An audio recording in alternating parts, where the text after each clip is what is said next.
Hello, in this video I want to talk about being a magnet for emotional abusers. And is that something that you've ever wondered? Or have you been asking the question how you seem to attract so many of them in your life? Hello, my name's Elizabeth Goddard, and on this channel I talk about healing from emotional abuse, healing the invisible chains that keep you tied to a relationship and emotionally divorcing from the abuser. If you're new to the channel, please like and subscribe, and if you're returning, welcome back and thank you. And I just want to say a huge thank you to all my new subscribers. It's amazing. Thank you so much. So I want to talk about being a magnet for an emotional abuser. Why do you seem to attract so many of them in your life? So all magnets have a north and south pole. Opposite poles are attracted to each other.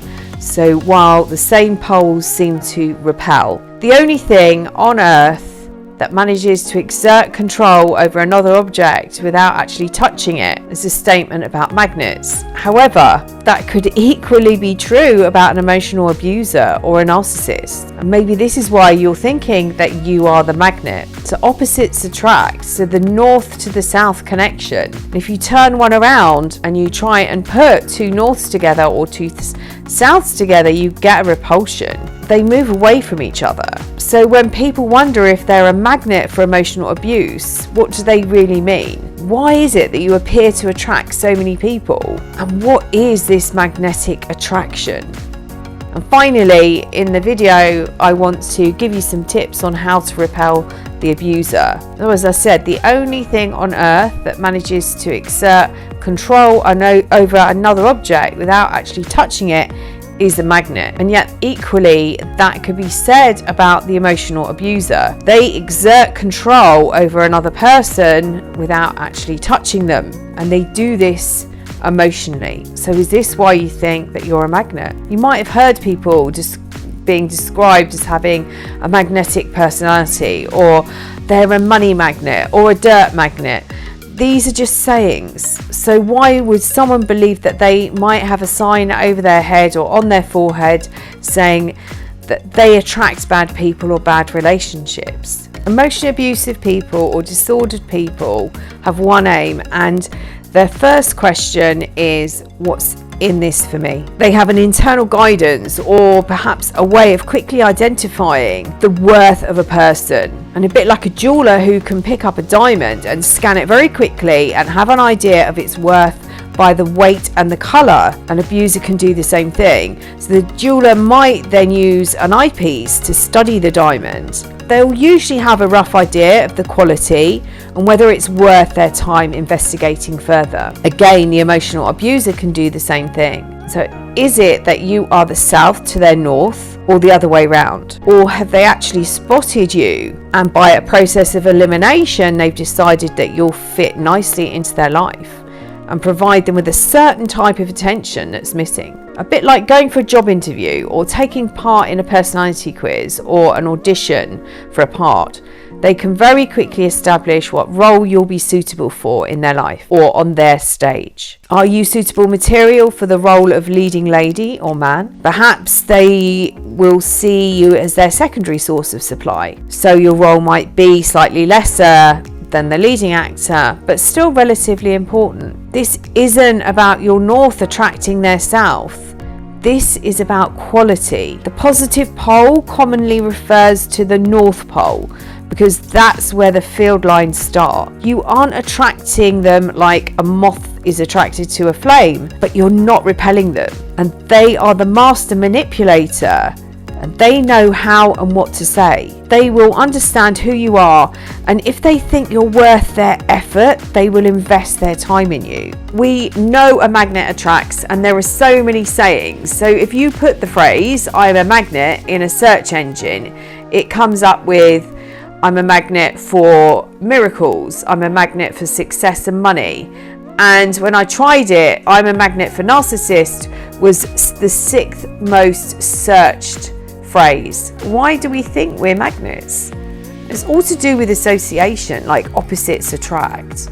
Lucky people are seen as magnets. Affluent people are seen as magnets for money. It's just a way of justifying someone. Oh, they've always been lucky. If they fell in a pigsty, they'd come out smelling of roses. He has a magnetic personality. People are drawn to her. These are sayings. Why would you believe that you attract the narcissist? And what is it about you that they find attractive?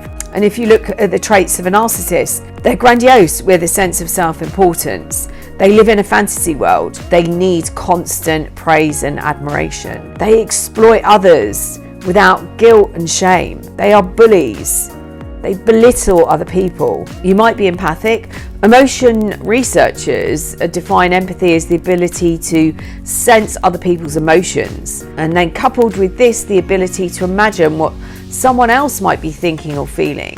Opposed to being an empath is in tune with those around them. They easily pick up on other people's energy, and they can actually feel the sadness, or they can feel the joy, and they understand the emotions that are happening. They could walk into a room and they can read the dynamics of it. Or you might be a rescuer. They might have seen that in you. Or perhaps they saw your forgiving personality, the ability to forgive and forget and move on. Society dictates that it's a good quality. Believe it or not, so does the emotional abuser, who is able to manipulate you. The emotional abuser leads with their damaged, wounded child. They are master manipulators, and they have spotted something they want.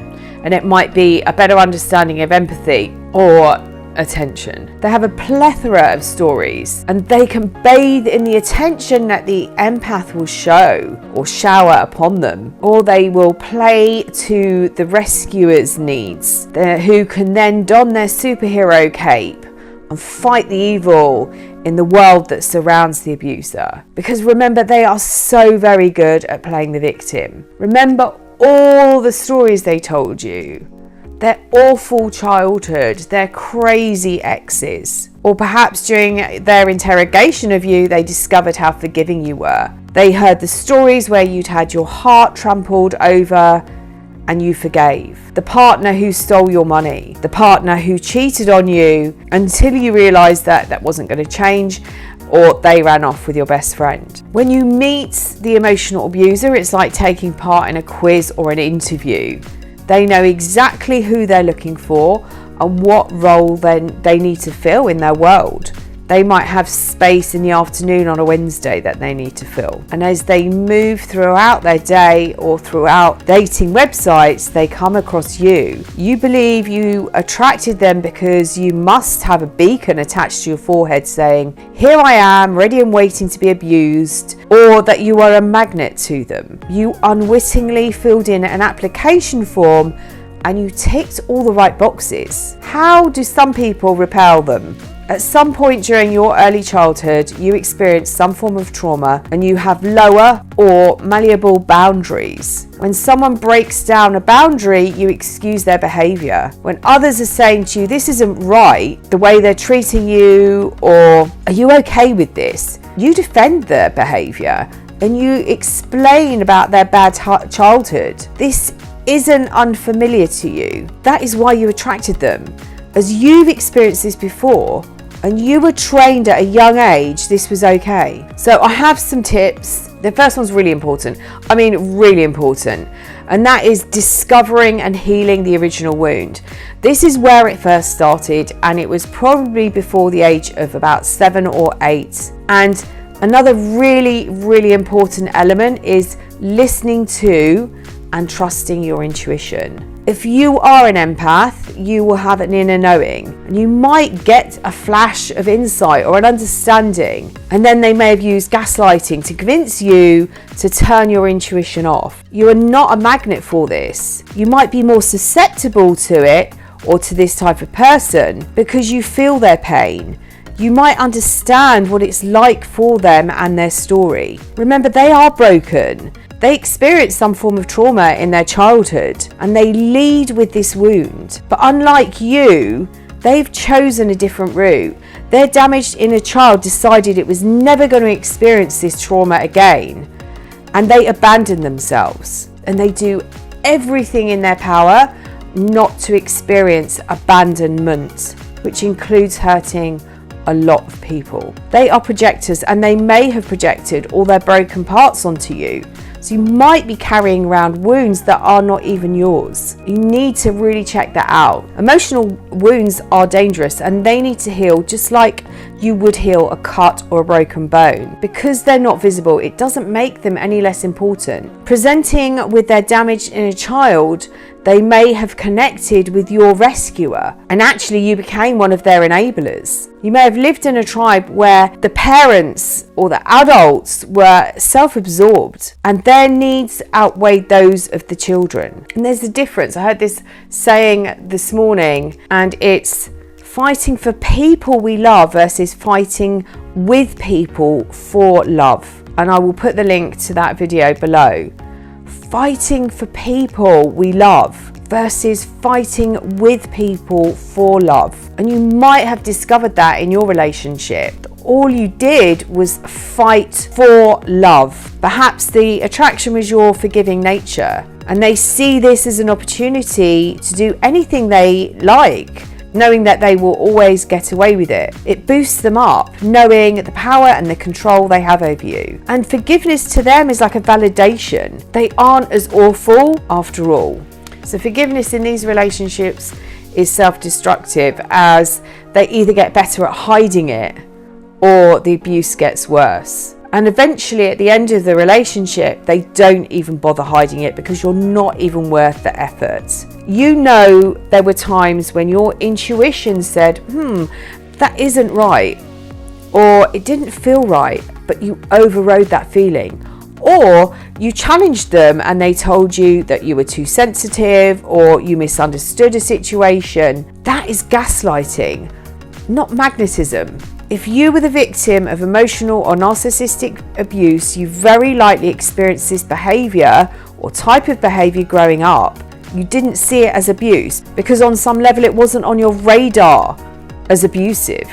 Because this was how people behave towards you. You are not a magnet drawing them in, but you might be more open to putting up with this type of behavior as you've experienced something similar in your childhood. You need to set good boundaries, and you can do this while you are working on yourself, whilst you are healing the wounds. You wouldn't let a cut on your leg go untreated. You might see it turning white or yellow or green, or see fluid leaking out of it, or you would feel it getting hot and burning you, and you would do something about it.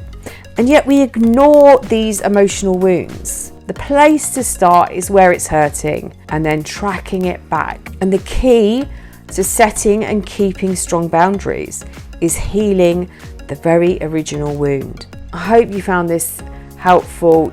You aren't a magnet for this type of abuse. If you'd like to find out more about working with me, you can visit my website or drop me an email. I'll put the details below.